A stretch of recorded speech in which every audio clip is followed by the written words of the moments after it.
one thing that could really define your love is just mature love. I think that's so true, and that's one of the things that's so beautiful about your guys' relationship. Tiffany wasn't waiting for a fairy tale or for Prince Charming to sweep her off her feet. She built a life on her own terms. There were some parts in my story that they probably couldn't air. For instance, it was a bad relationship that I made the decision to leave and really start with nothing.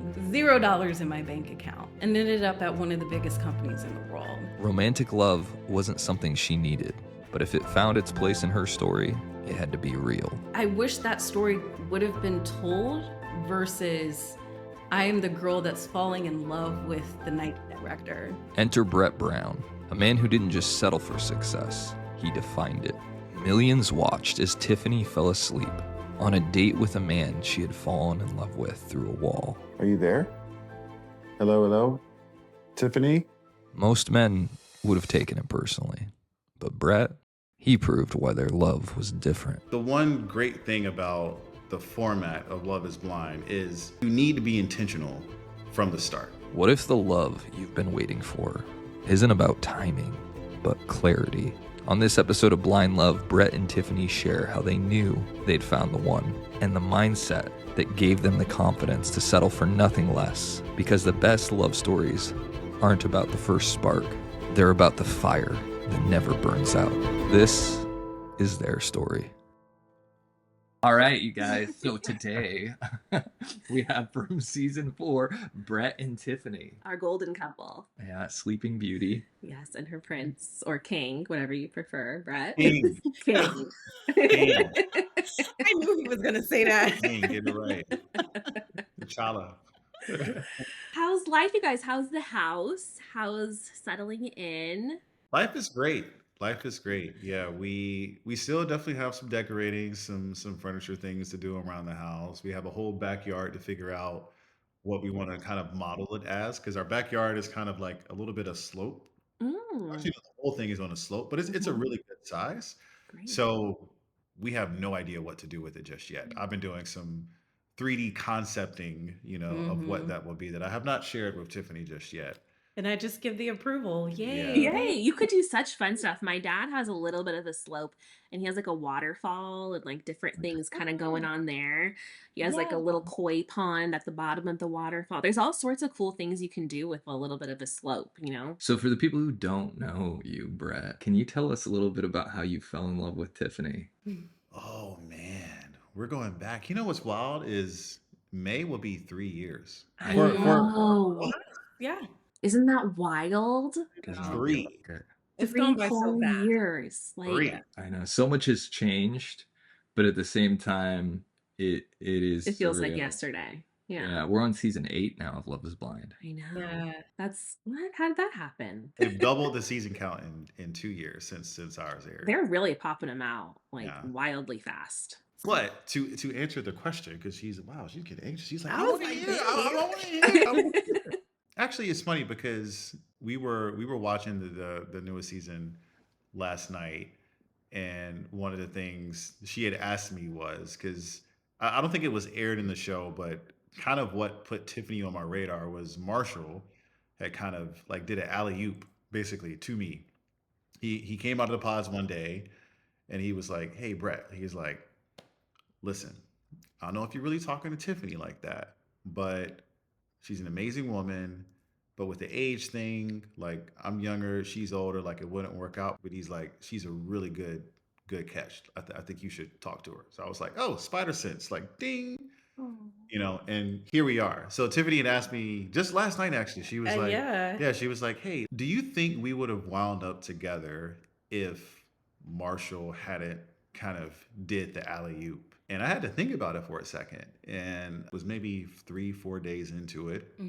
But I think at that point in time, like nobody really stood out. Nobody was like, "I'm locked in on the person I want to, spend all the time with." But And it was still those short conversations, right? I think we Yeah. were in the past like 30 minutes Yeah. at that point in time. But I believe like she was the first date that I had after that conversation with Marshall. So it kind of just really opened up the aperture to say, hey, so Marshall over here was just telling me that you and me would be great. And it just kind of, created that space just to really kind of investigate and really kind of be a lot more intentional with our conversations. So I don't know, would we probably have wound up together if we didn't get the alley oop? I think we would have. It Yeah. maybe wouldn't have been as early, Mm-hmm. but just her maturity, just her talking about her family and kind of just openness of like accepting and sharing love, and she was a very different energy than mine. Coming from where I come from and kind of my experience with relationships and whatnot. But yeah, here we are. Well, shout out to Marshall, like number one wingman ever. Yeah, Number for one. real. Brett, was Tiffany like what you had dated before? No, no, I don't know. I don't think I've been asked that. No, no. Yeah, that was a good question because I actually didn't know No, that either. no.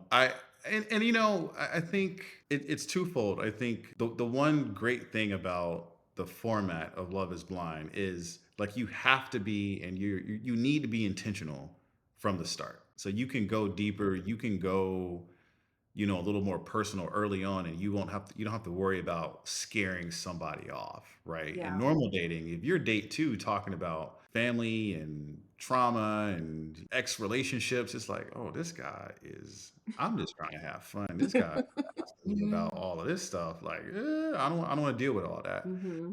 But I think Tiffany, compared to other dates, I think just Tiffany's level of just overall just maturity, I think was really the thing that really, really stood out. But like maturity, asking questions, and really just kind of understanding, like getting to understand me and not really leading with, well, this is what I want and this is what I need. And I'm Mm. just trying to see if you can do that. It Mm-hmm. was more like, this is me, this is who I am, but I accept you for who you are, and we'll just go from there. Sounds like she created like a really safe space for you to open up and be, because it can be scary. I think we all had to come to, I'm so tired I lose my train of thought sometimes. We all had to come to the realization or accept the fact that we had to be vulnerable and open up in order to make these deep connections. And in a way, it's nice that you don't see the other person, because that Mhm. adds a whole other level of when people are looking at you and you're like having these really deep, intense emotions. But it's still kind of scary because you don't really also like know these people, and you have to Yeah. kind of really take a risk. And I know Zach really struggled with that on day one, and I'm glad you continued through. Yeah. So, Brett, in kind of that shift, what do you think it was that had held you back from maybe finding your Tiffany, or Tiffany specifically? Do you She was in believe Seattle. do you believe in the one? Do you Yeah. believe in the one? Not everybody does. So between those two, what was it that had been holding you back from finding Tiff, and do you believe in the one? Well, yeah, like you just said, Bliss, Tiff was in Seattle. So ironically, we never would have met. We never would have probably crossed paths. We never would have been in the same bar ever. And like we've talked a few times about, hey, how do you think it would have gone had we met like in the real world? And that's kind of an interesting conversation, I think, for both of us, Yeah. because I've like with things that I've dealt with in dating, I'm like, well, I don't know. And I've told her, like, I don't know if she would have given me the time. Like, she probably would have assumed that I'm, which is something that you said in the pods as well. Like, assumed that I'm a certain type of way. I don't know, because of how I dress, my job, maybe talking about my career. I feel like she maybe, not intentionally, but just would have kind of assumed that I'm a certain type of guy. And when you're put in the position of like really trying to peel back those layers and get to know somebody, you really have to make a commitment for yourself to say, I'm willing to give up a few nights or give up my time to ask questions, as opposed to, oh, I've read this book before. Mm-hmm. I've seen this guy before. I know I don't need to waste my time. I'm too grown for that. I'm gonna sit here and wait for my one. I feel like that's what a lot of I've dealt with before. And to be fair, Brett loves what he does. He loves his job and he's really built up his career. I think for me, I had come to the point where I cared more about who the person is and not like what they do.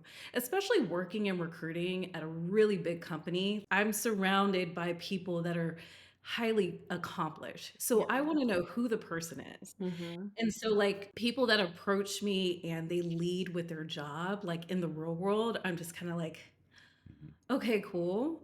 So, like, the pods gave me that chance to like really be in there and focus on creating that space to get to understand who they were, what made them who they were, understand their family, their friends. I want to understand them because I'm not so much focused on work. That can come and go, but it's who you are, how you treat me, and who are the people that surround you. I love that. I think it's so important to interact with people in that way. As Americans in our society, we're very much like, what do you do for work? You don't ask, tell me about your family. That's like one of the first questions people ask. Yeah. And just because you're, even if you're like the CEO of a Fortune 500 company, that doesn't mean you're a good person. That doesn't mean you're a good partner. That just means that you're accomplished in that way, but that doesn't define you as a person. I always found that to be kind of a boring question too, to ask someone when you're first getting to meet them, because it doesn't really tell you anything about the person, right? Like, and especially knowing a lot of professionals, the personalities vary so wildly, and what you do does not define who you are as a person. So I famously I always wanted to keep it interesting. I'd respond with a joke.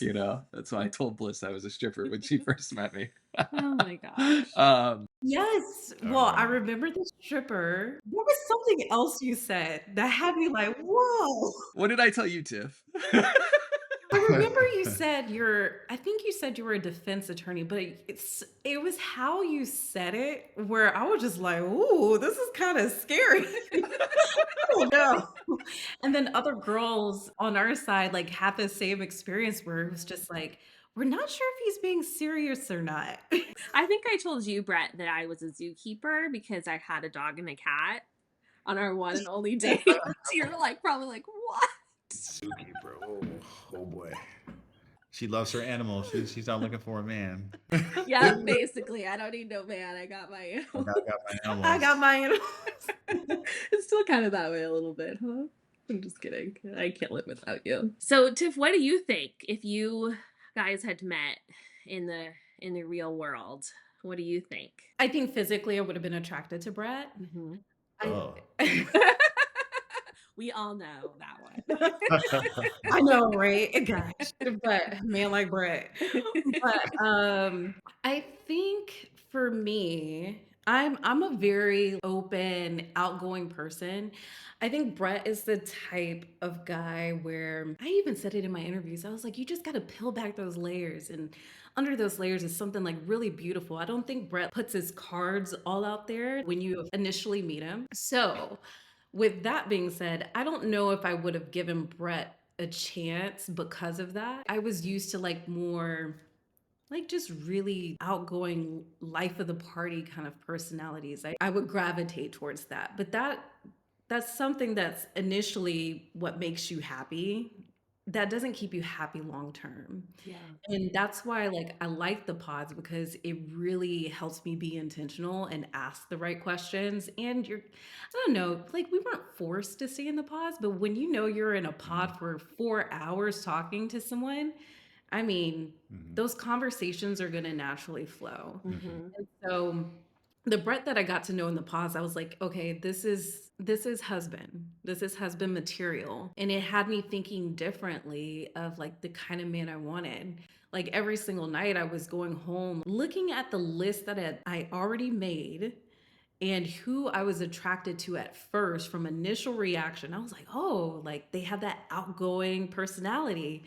And remember at the beginning when we went into the posse said, hey, your number ones may flip to being like the people you don't like. Mm-hmm.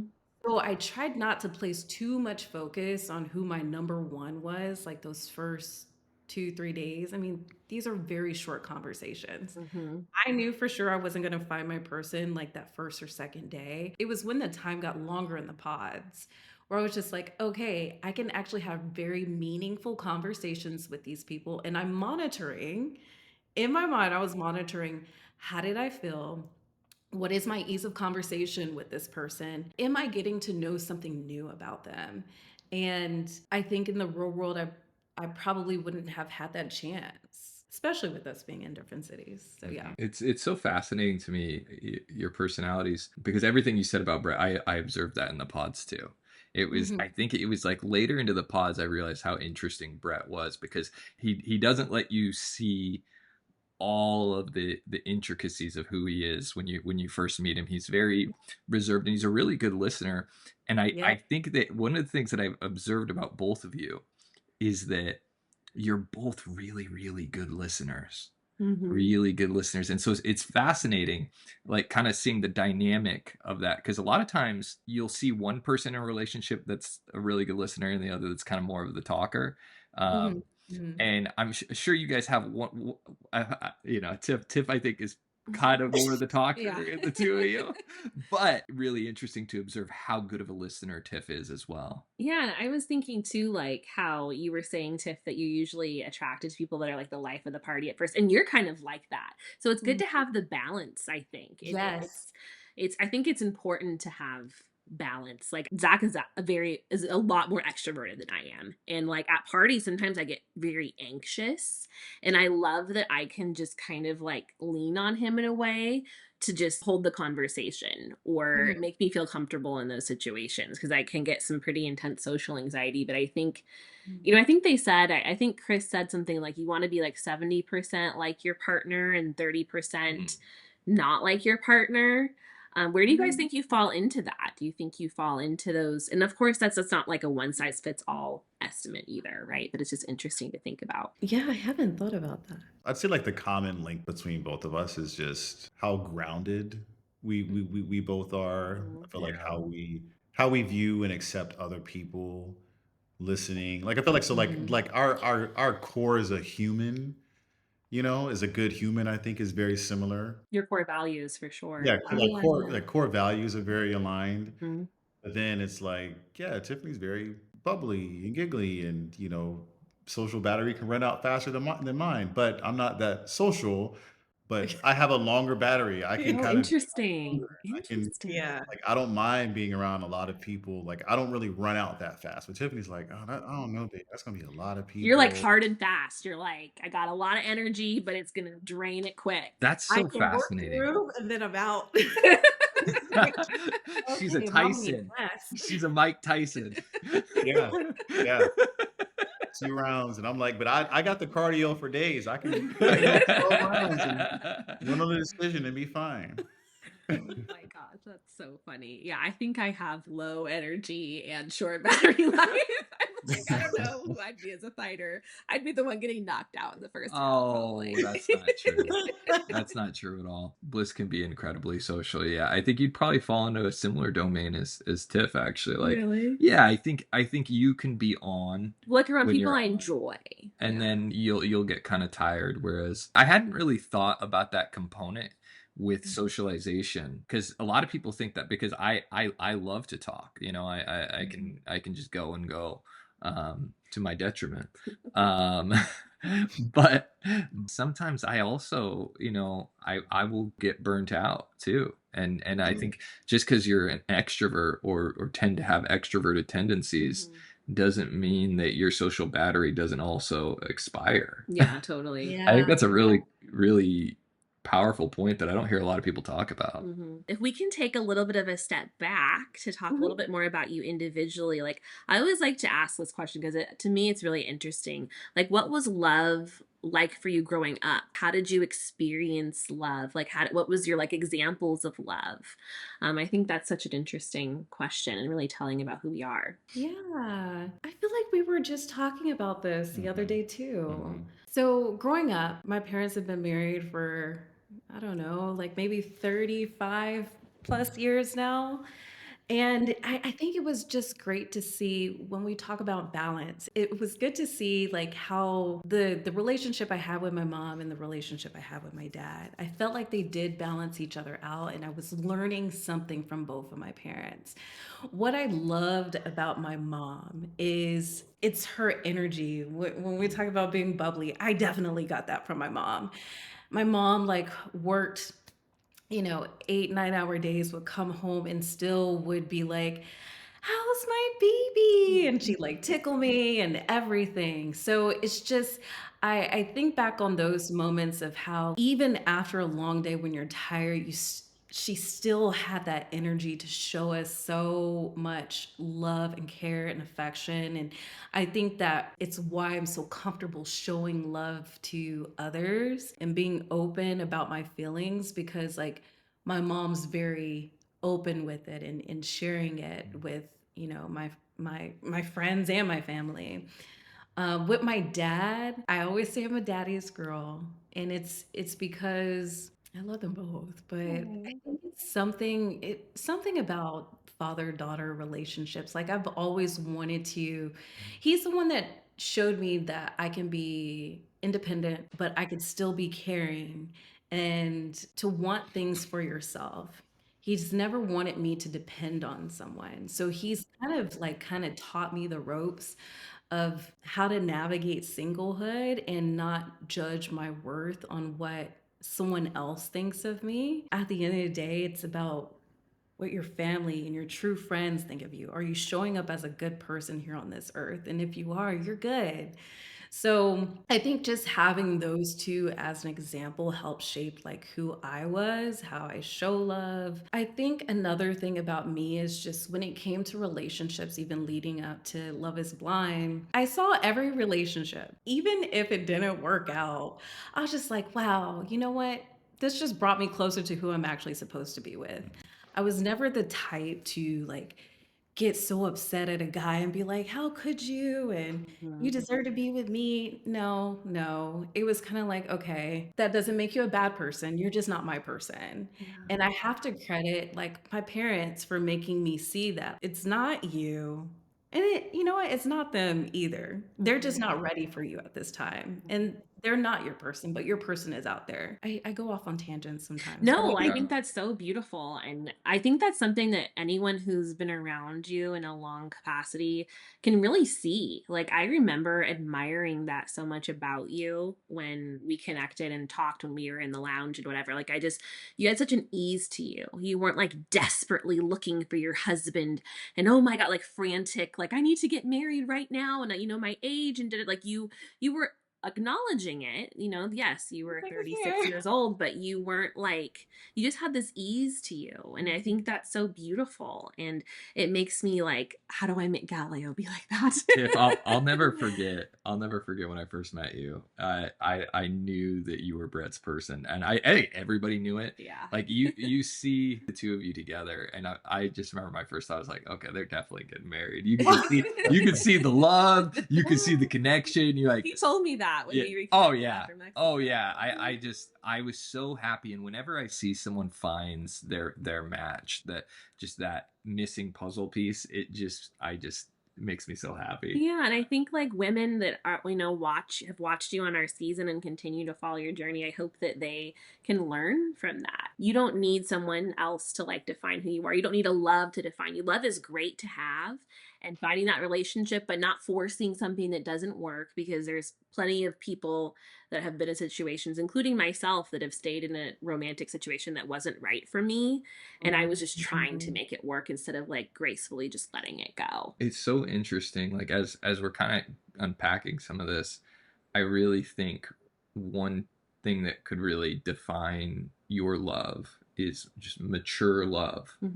Mature love, and what does that look like? What does mature love look like? I And don't I think it know. looks like yes. Yeah, It looks looks like like yeah, like I'm like I don't know what mature love is. I still fall back into immaturities all the time.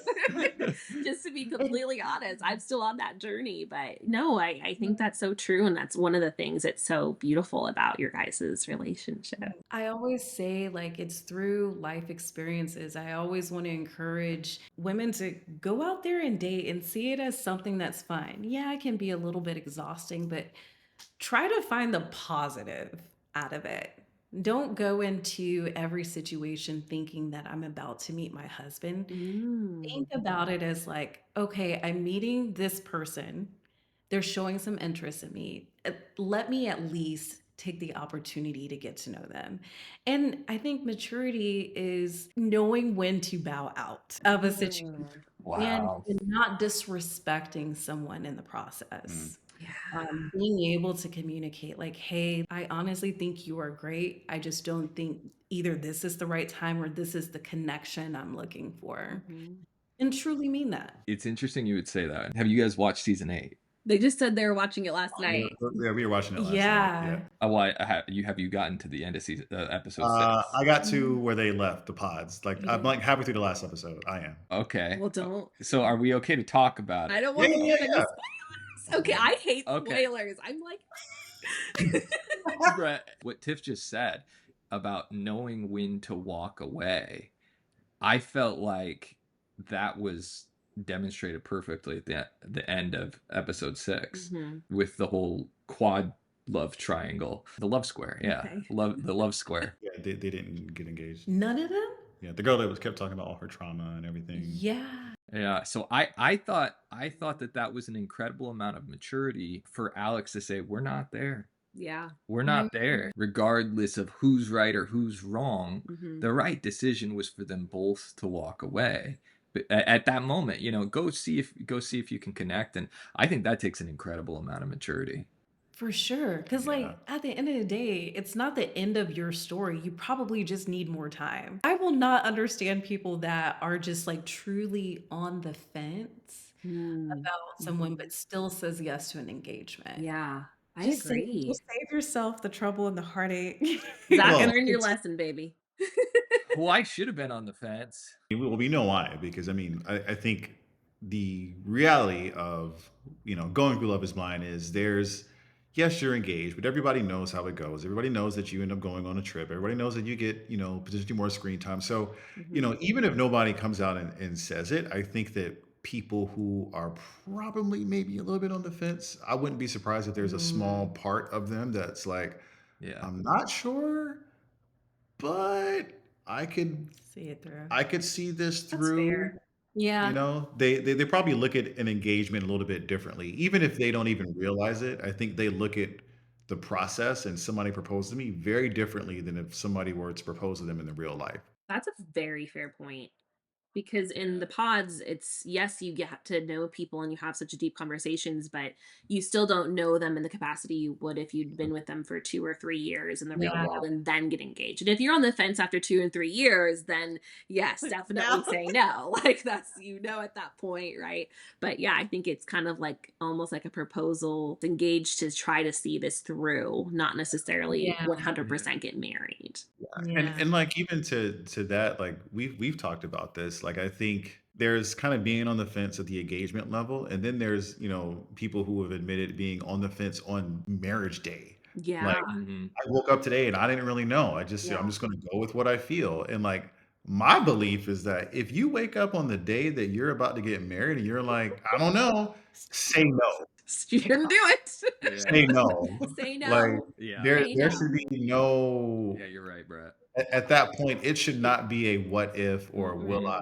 Or, well, it depends on what she says. No, we talking about marriage. Yeah. Mhm. Yeah. We're talking about practice. We've said We're it talking before. about marriage. We're talking about marriage. This is not a game time decision. Yeah. Should we go on a trip or not? Or should we eat Yeah. sushi or pizza? Like this He is said like yeah, so I figured I'd get married to him. Like what? I think you're right, Brett, to kind of go on that. And I think that's why, you really are only seeing like one couple that ends up getting married a season now. And that's I know okay. ours has been the most successful to date still, I think. It is, Yeah. but that's okay. That is okay. And It's I think okay to say no. that should be encouraged. Exactly. And even though at the end they say I do or say I don't forever, it doesn't have to be that way. I do actually believe though that it's enough time. It is enough time to know whether this is the person. If you're taking the pause seriously and the experiment seriously and digging deep, then yes. Yeah. But it takes being incredibly aware of yourself, and it really does depend on each person. Did you guys know when you got engaged in the pods, were you like, okay, we're for sure saying yes? Or were you kind of like, let's just see this through and then make the decision later? For me, it was Seattle when we got back. Yeah, I don't think even after proposal, after reveal, I don't really think for me it was ever really a matter of I'm not sure, let me see this through. I feel like I was kind of in the yes, Like you like knew this it. is Yeah. gonna work out. Yeah, but I felt like we were taking it like a step at a time. hmm Because I just feel like I knew I was going to say yes. Like in Mexico, I was like, okay, yeah, it's going pretty well. And he hasn't changed yet. I was always just hoping he didn't change on me. But after I started to see the consistency between every stage of the experiment, I'm like, okay, more confirmation. This is it. It's him. He is who he says he is, who he's showing you he Yeah. is. Yeah. And man, if there was one word to define Brett, that's what I would use, is consistency. Mr. Consistency. Mr. Consistent, for sure. Oh my gosh. And that's an extreme compliment, Brett. Yeah, it is. I'll take it, and I don't disagree.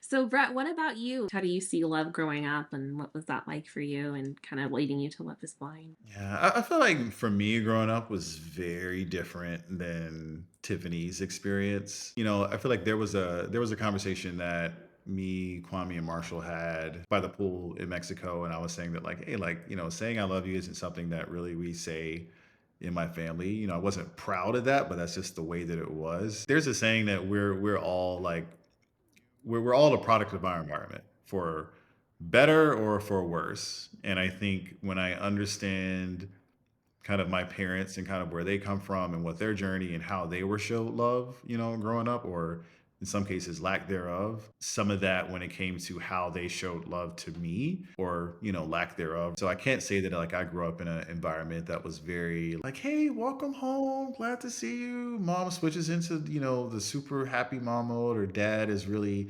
engaged. And so like I didn't really grow up in that type of environment, and not because I think that my parents didn't feel that way. I just don't think that they, were really equipped with the tools to really show up that way for me and my brothers. So I was very much kind of learning about, well, what is love? What does that mean? How do you show up for the person that you love? Not really through like example in front of me, but like really just being really observant of anybody that I meet, whether it's other adults that I know, other relationships, TV couples, whatever, in terms of trying to understand like what does it mean to not just receive love, but to show it. I feel like I really kind of had to look outside of my family. So very different environment than Tiffany.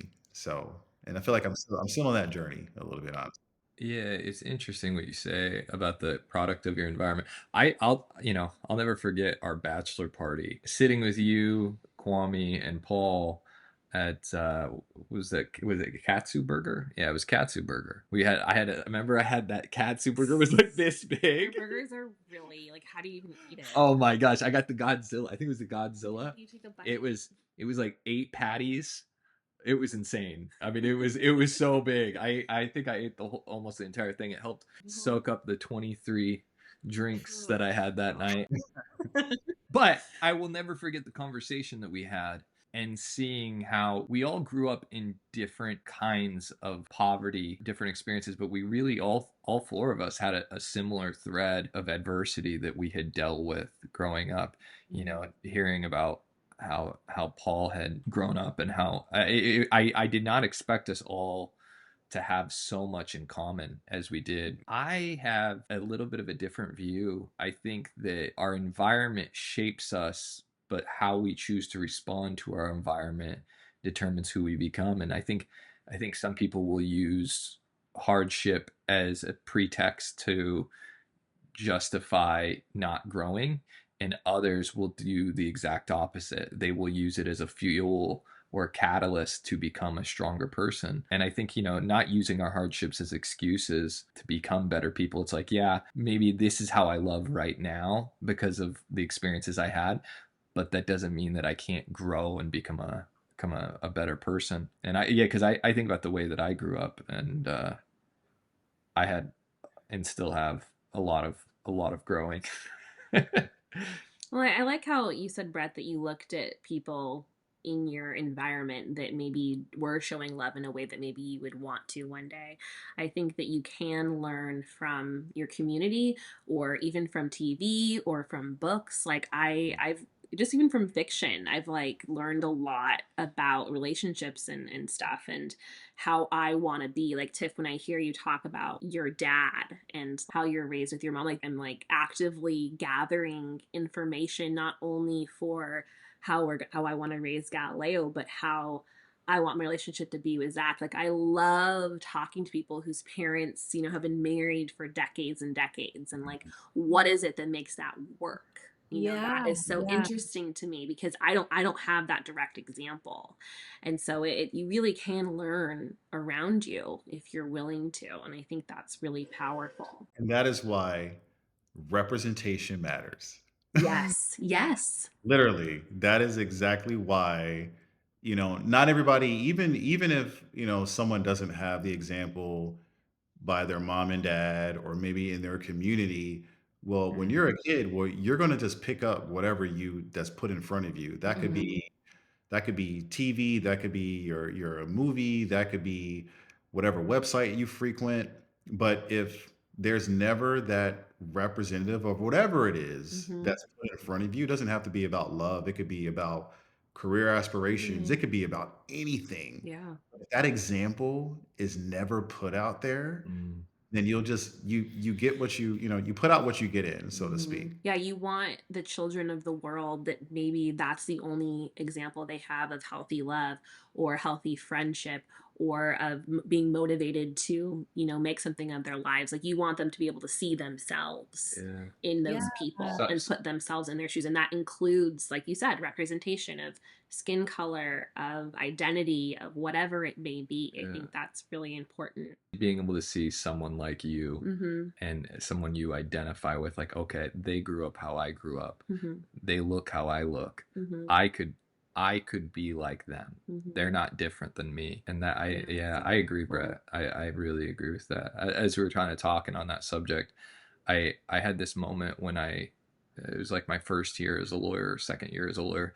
And I remember sitting in the courtroom, and we'd sit in the courtroom for hours. I did criminal defense, and I was sitting by this lawyer, and this family came in, and they were super tired, and they had their kid, and the kid was crying, and they were kind of screaming and disheveled. And I remember he looked at me and he said, "Oh, that kid's got no chance." Oh. And I'm just sitting there like, this guy has no idea. Like, those were my parents. Like, what are you talking about? This kid has no chance. Like he just because he's in a situation, and it was actually that was a little bit of something that held me back from taking the risk and the jump with Bliss, was because of that kind of judgment. And that had nothing to do with Bliss, that had all to do with me. But those beliefs, it's interesting when we talk about representation, because those beliefs are not just about internal, it's also about the external and the beliefs that other people hold, and the prejudice and bias that people hold, and how those affect us as well. This is kind of a little bit tangential, but when I was on my dates in the pods, and I tried not to reveal too much about myself physically, but it was really important to me when I was starting to get serious with some people that I let them know that I'm a woman of color. Yeah. Because I had been in relationships before with white men where they don't believe in white privilege, or like they're just unwilling to like understand what my experience could even be like. They'll never be able to actually understand it, but to just have grace and space for that. Our children would be people of color. That's just what it is. And so it was really important for me to bring that up to people. And there honestly were people that I did not have dates with them the next day. Yeah. Because they of their own reaction to it. And I'm really glad I did that, because I would go back and forth in my head, like, should I say, should I not say, should I keep him, like, what should I do? I think you And handled it right. I Yeah. had to. You know what's funny is I know that there was on the current season there was that conversation in the dates where with the one girl asked the guy about what his thoughts on Black Lives Matter was, and his response was Oh, basically like, I just try to stay out of that. And she was, to her credit, very accepting, very understanding, and saying, well, just because you don't know about it or doesn't mean that you can't get there to care about it. So to her credit, that was beautiful to see. mhm. Flip side is that conversation would have been very different if she was a woman of color and she Yep. says that to a person who isn't. Yep. That guy says, "Oh, I try to stay out of that." That would have been dead. Yep. That conversation would have went south. There would have been no opportunity for growth. I'm going to invite you in and carry you along. That would have been, Mhm. nope, you don't Yep. understand me.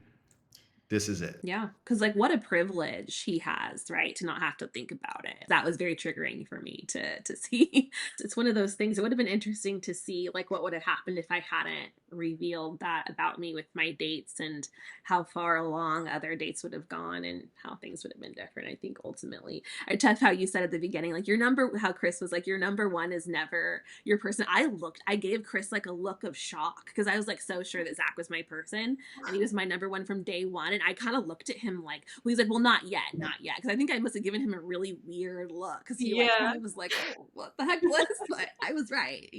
It's honestly one of the beautiful things about the pods is because I discovered one of the things I discovered is we make judgments not just based on physical appearance. Mm-hmm. And the pods force you to challenge those beliefs. Mhm. The whole experience for me made me a lot more humble and realizing you make so many assumptions. Mhm. And if you don't challenge those assumptions, you won't know how much you don't know. Yeah. Yeah, I agree.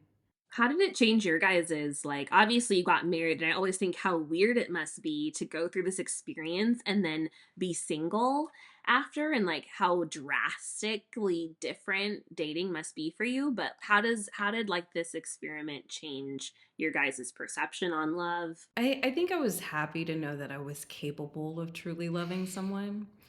I think before Love is Blind, I was so like, I'm going to do what makes me happy. And I don't know if my guy is out there because I was at a certain age by that time. And I'm just like, I don't know if he's there, but I'm happy. And I think just going through the pods and knowing like, hey, I'm actually capable of truly falling in love with someone. I was afraid of my feelings fading. Mm. And just knowing that they don't fade is kind of beautiful to see that it gets stronger over time. Like I loved Brett whenever we got married. I love him so much more now. Mm. And I love waking up. I mean, I still am like this every morning.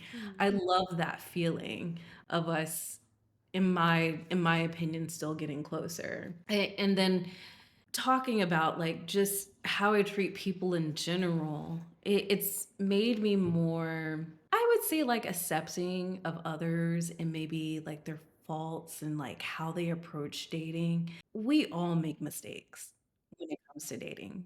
I don't think there is like a true right way. And so when I see some of the singles going through the pods, and sometimes we say silly things Yeah. or do silly things, I feel like I show them a little bit more grace. And I try to, like, my friends in real life, if they're having challenges when it comes to dating, like, I try to kind of be that sounding board, but then also trying to get them to see like a different perspective and to have a little bit of patience with someone when it comes to dating and not jumping to conclusions of who Mm. someone is. I love that. Yeah, I think when you go through this experience that we all did, and we're watching people go through it after us, we really we really tried to not be as judgmental and be like, there's so much more behind this. Like, Yeah. there really is. And we're all, you're in a weird bubble, and you kind of, you're not going to always be perfect. And like, no one actually is ever perfect. There were so many things that I feel like probably all of us said during our interviews that were never aired, right? Hmm. I remember, I think one of my last interviews, I don't remember what the question was, but I remember saying in the interview that one of the things that I'm most proud of, I guess, going through Love is Blind and kind of getting married is also not to say that I ever doubted my ability to kind of show love and whatnot, but I'm proud that one, somebody was accepting of me where I come from, and that kind of proving to myself that, hey, I am, even though I don't have all the tools to probably show a woman love the way that she may fantasize about, this Romeo dude who's got all the game and all the sweets and all the different things that they do. Like I don't have all those tools. Don't bring up Romeo and Juliet, Brett. You gotta get going. I just, Romeo's a very romantic sounding name, like Romeo, Romeo. Romeo. So like I was just proud that I was able to go through and kind of prove to myself that, hey, I can actually, a lot of room to grow, but I can show love in the way that I know how now, and somebody can accept it, and we can kind of grow from there. The other thing is like I feel like now when I talk to friends that are single, I feel like I have all the knowledge in a book. Like if you were to talk about total single life without ever going through the pods, you want to talk about, how to approach dating and asking questions and intention. Like I feel like I have such a, and we all probably do have such a wide view of just dating and relationships because we've been through something and come out on the other side with our person Yeah. that no one else has. And we all had to be very intentional and open and vulnerable and accepting and understanding and asking questions and listening and all these different things to get, celebrating 3 years later. So You were talking about giving your friends advice. What do you think is the number one thing that your friends, this is for Brett and Tiff, what do you think is the number one thing that's holding most people back from finding love? For me, I think it's women knowing their self-worth, what they deserve, period. Remember when I said you have to know when to walk away? You have to love yourself enough first and not take yourself through the ringer for someone. You have to love yourself before somebody can love you the way you deserve to be loved. How did you get there, Tiff? My friends, my family, I had male figures in my life to like even confirm like, Tiffany, no, that guy's just being silly. You are that girl. Having my friends confirm, Tiffany, you are that girl. Don't let anyone dim your light. You deserve so much more. But then also, I think I just came to the acceptance that even if I didn't find someone, I felt as though I find beauty in like little things. I wasn't sure if I was going to get married on this show. I wasn't sure if I was going to find someone. And at the same time, I was like, wow, I don't even know if I'll be able to have kids. I literally thought this before going into the pods. But how I changed my mindset, I was like, oh, I'm healthy. I feel like I look good. You do, girl. more than And look then, good. Yeah. and then I saw it as, and even with children, I was like, wow, I'm happy to be put in a position to where I can take care of my nieces, my nephews, my cousins. Bliss, I think you know about my little Yes. cousin. So I saw it as like, maybe this is my calling, and I am okay with that. Yeah. So I know that's not for everybody, but I just remember being in my like kind of early 30s, like, oh my gosh, I'm not gonna get married, to a light bulb hit me. And it was like, Tiffany, but you have so many great things going on in your life right now. Don't put pressure on this. And when you got in that space is when Brett came. When it happened for me, Yeah. kind of wild. I love that. So it sounds like to me having a strong support network Mhm. for you that confirmed your value, people who could give you a realistic view of yourself. And I think that's really beautiful, because I think we all have a tendency to listen to this negative voice that we create in our head that we would never use to talk to our friends. And if we don't have friends to keep us in check, that negative voice can just grow and grow and grow. Absolutely. There's one of my favorite quotes from a book. It's called The Perks of Being a Wallflower. It says, "We accept the love that we think we deserve." And that is it. You have to really be willing to accept only the good love, the healthy love, Yeah. and get in that space. And the other beautiful thing that I heard you say is just having outcome independence. It sounds like, when you found love, you were at a point where you were okay not finding it. Like you were content with who you were and where you were. Absolutely. That's like, it gives me chills, honestly, because there's people that maybe never get there, right? Like, and I think it's just, again, I just admire, you could see that in you. You could just see that in just your joy and happiness and comfort in being in your own skin. And it's just beautiful to be around. It's funny because I think when I went into the pods, I was very desperately looking for love.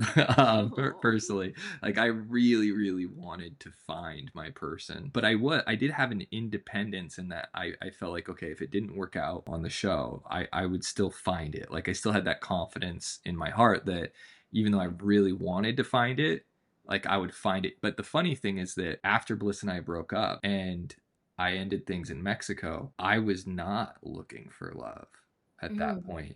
I was so checked out. And then Bliss walked through the door and I was like, oh, there it is. Oh. I wasn't planning on this, but all right, here we go. That look at the dinner table had me scared. I was like, "Ooh, Zack."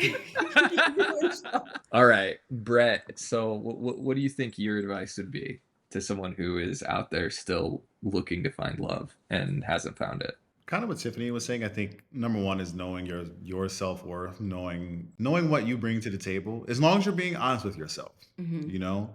I feel like there is a level of people having an inflated sense of what they bring to the table and not being realistic to themselves, like thinking that I'm this, that, like anybody should be worthy to be with me. And like some people can say that, most people can't.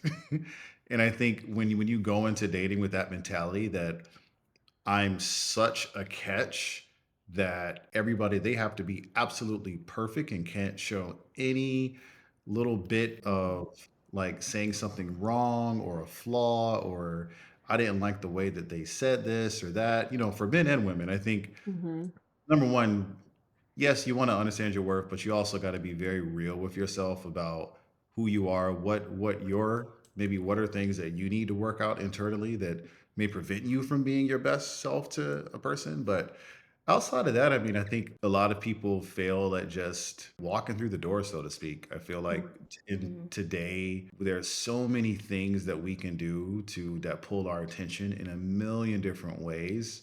I think it's very hard for people to just say, "Hey, actually, I'm gonna give this a chance." Yeah. And yes, I could go out with my friends. Yes, I could go and do this, but you know what? This person asked me out. I like them. I'm not really sure, but I'm gonna actually devote my time and ask questions.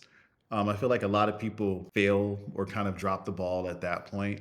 Everybody wants instant satisfaction. Yeah. Everybody wants to, I log on and I want to see instant engagement from my post. Like if you don't get that, it's like, oh, it sucks, or oh, well, I'm not really want to spend that much time. So understand yourself, be real with yourself, and that's where a good friend group. You don't want a bunch of yes men that Yeah, validate no your pun intended.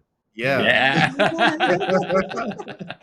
But yeah, like if you got people around you that don't check you and you got this inflated sense of self and everybody is buying into that, good luck. I think that something I was thinking about after you gave your answer there is like people kind of want like this crazy fairy tale and us that somehow it doesn't mean that there weren't challenges for us, but we kind of lived this like crazy fairy tale that actually worked, but that's not like the day to day. And like you said, give people a chance. Just because you don't feel crazy sparks and they're not the most gorgeous person in the world, to you on day one doesn't mean that to not follow through on that and give opportunity. I think that's really important because I think people sometimes do watch shows like we were on to feel that fairy tale. I'm like, oh, I really want that. I'm going to wait for my Brett. I'm going to wait for my Tiff. I'm going to wait for my Zack or Bliss, and it's the realistic reality of it. Most people are not going to meet in pods and then get married in 6 weeks. Well, I think we've kind of described a yin and yang here, like two sides of the coin. One side being knowing your worth, not accepting someone who doesn't value you. And I think there's a difference between this commodification of dating and then knowing your worth. And I think sometimes that can get conflated, right? Like thinking that your worth conflates with this person needs to be, what was that song? It's like trust fund. 6'5", Blue Eyes Trust Fund. Yeah. Something else. Yeah, I forgot it. It was a big hit over the summer. Yeah. Describing this unrealistic person, and someone was like, yeah, we found that person and he's gay. Like that. but I think that I think that the commodification of dating with apps like Tinder and some of these other dating apps. What do you mean by commodification? I'm sorry. I'm like, what do you mean by that? So rather than looking at this from a relational perspective, you're looking at it as a commodity. What can I get from this person? What do they like? Looking at it like you're purchasing a car or a house rather than entering into a relationship. And then, look like, and kind of Tiff was talking about, okay, what's their job? How tall are they? Looking at these attributes, and then when they don't have one of those things, being like, oh, well, this isn't what I was going to put on my Amazon checklist. I think when you start looking at people like people, you're willing to look at like, okay, it's okay if this person has flaws. That is equally as important as knowing that you are worthy of love and not accepting someone who is not going to love you like the most important person in their life next to our beautiful little baby girl. Oh, she's number one, baby. It's okay. We both agree. But, it changes with parenthood for sure, the dynamic. But love of the parents is still extremely important. That trickles down. That's a whole other topic. But I think that finding that balance between valuing yourself and knowing what you're willing to tolerate, but also valuing the other person as a human and not a commodity, and not just as they can serve you. I think truly understanding that we're all not perfect individuals, but I always see it as like, what can I bring? I don't know. Sometimes I don't like using this phrase, but like, what can I bring to the table in this relationship? So for example, I felt like Brett had everything in the pods. And in a way, I was just like, where do I fit in? I love myself. I feel like I have everything too, but where do I fit in? And the more that I got to know him and understand his upbringing and who he was, I started to understand, oh, this is how I fit in. And actually was like kind of the love and affection piece, something that I feel as though I over index on, kind of fill a little bit of his cup in that area. So you just kind of have to think about like, your list is going to change over time. I feel like in your 20s, your list is going to be, the Prince Charming, he has ABCD.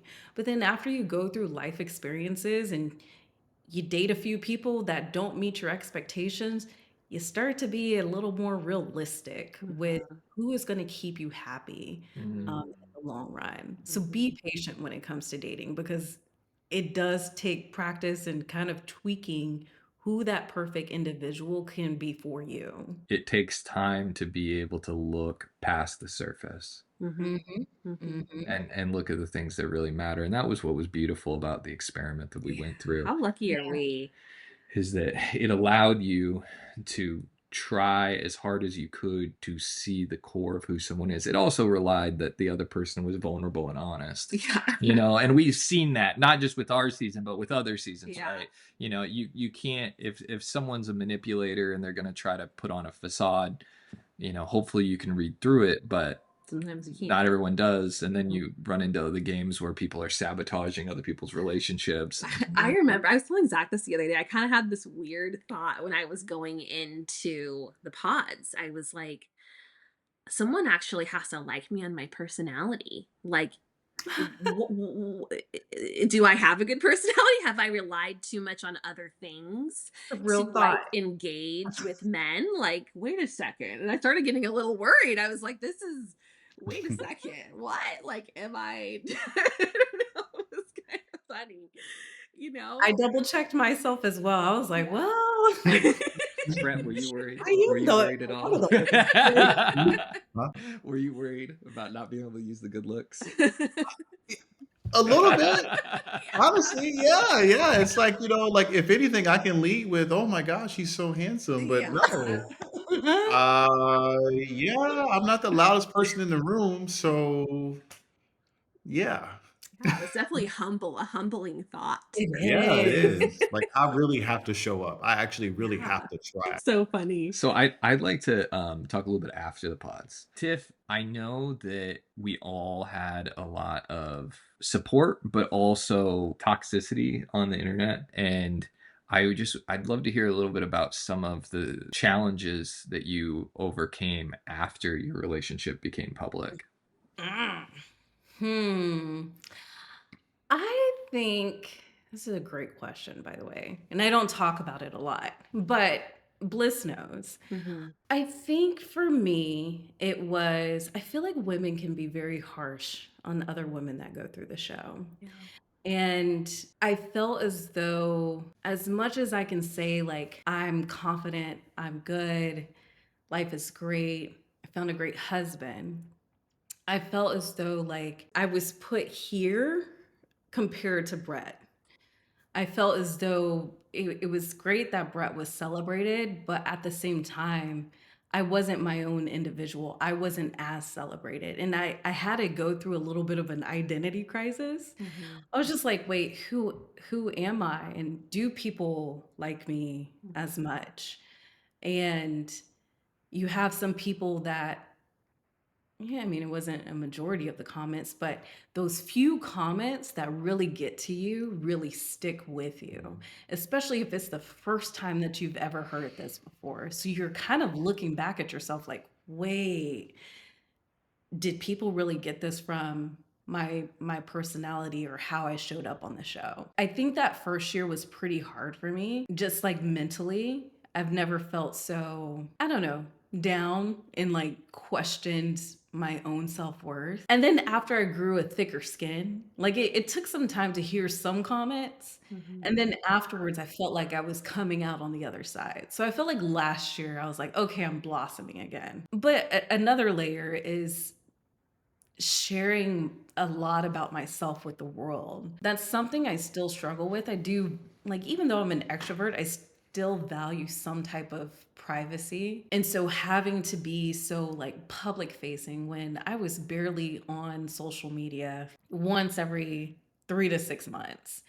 And so having to consistently post, to show up and feel like I need to prove myself to the public, but then also stepping outside of my comfort zone when it comes to sharing more about my life and my personality. And I just didn't feel like me that first year. And it was a really weird dynamic because, like, coming out, yes, we were celebrated, but I felt as though I was put down here.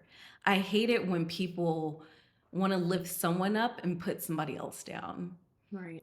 And I think that's just kind of what I got. And I get a little bit emotional just thinking about the mental state I was in while also navigating my first year of marriage. I felt like I was a little bit of a different person that Brett initially fell in love with. So when you were dealing with the scrutiny that you were receiving from a small minority of people, how did you share that with Brett? Like, how did you guys come together through that? I don't know. I think it was, I mean, of course we talked about it, but I think I have a thinner skin than Brett does. And so Brett's more of like, hey, like, just think about how many people this is saying this one thing about you versus all of the people that are saying amazing things about you. Try not to think about it.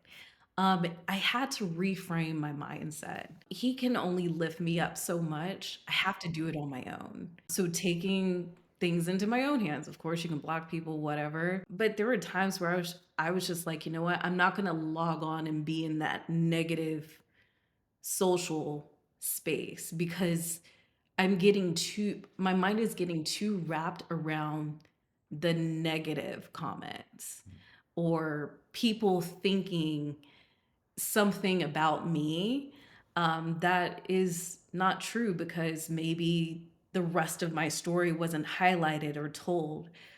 A lot of the story that was told was, hey, I'm falling in love with this amazing man, but it wasn't the person that I fell in love with, which was this successful, self-made young woman who's also had hardships. None of that story was told. Yeah. So it was hard for me to come to grips with like I'm fighting this like identity that what I know I am versus what people saw and associate me with now. If there was something from your story that you feel like, because people didn't get to see a lot of your story. And I never actually even thought about it that way, Tiff, until you Mhm. just said that. It makes so much sense. If there was something from your story you wish people would have understood that they didn't see, what is it? Well, I think it comes down to the decisions I made when it comes to dating and why I was so okay with the life that I built for myself. There were some parts in my story that they probably couldn't air, but it really helped shaped who I was as a person and the chances I took to end up in Seattle and build this life for myself. So, for instance, I think it was a bad relationship that I had moved out of state for, and I made the decision to leave and really start with nothing, like $0 in my bank account. And how I landed in recruiting and how I moved my life from Houston to Seattle to take a chance on myself and ended up at one of the biggest companies in the world. So I wish that story would have been told versus I am the girl that's falling in love with the Nike director because it made it seem like I was either chasing after him because of his title or money, which is something that I'm really against. I'm really for women building a life for themselves. And I guess I wish that I wish it showed a little bit of my relationships with the other women in the pods. Maybe because I was sleeping so much, but it was like We my all were. highlight was me sleeping on Prince Charming. Yeah. So, and that's not the highlight of my life and who I am as an individual. You know, sometimes I forget that we know you, right? And we know Chelsea and Kwame and just everyone else who's been on the show, but people really do only kind of get like one version of you. And like Yeah. you are such an inspiring, powerful person as an individual. And I think that that maybe didn't, now that I'm thinking about it, get shown and really encompassing who you are. And that is a key core of what I admire about you as a person, and something that you just totally emulate. And, you know, more people hopefully will get to continue to see that through what you share on social media. And even if they don't, that's okay. You know, the people that know you know who you are, and you know who you are, and you know what defines you. Exactly. Well, I think that is a perfect way to end the podcast. Also, our camera. Then we looked at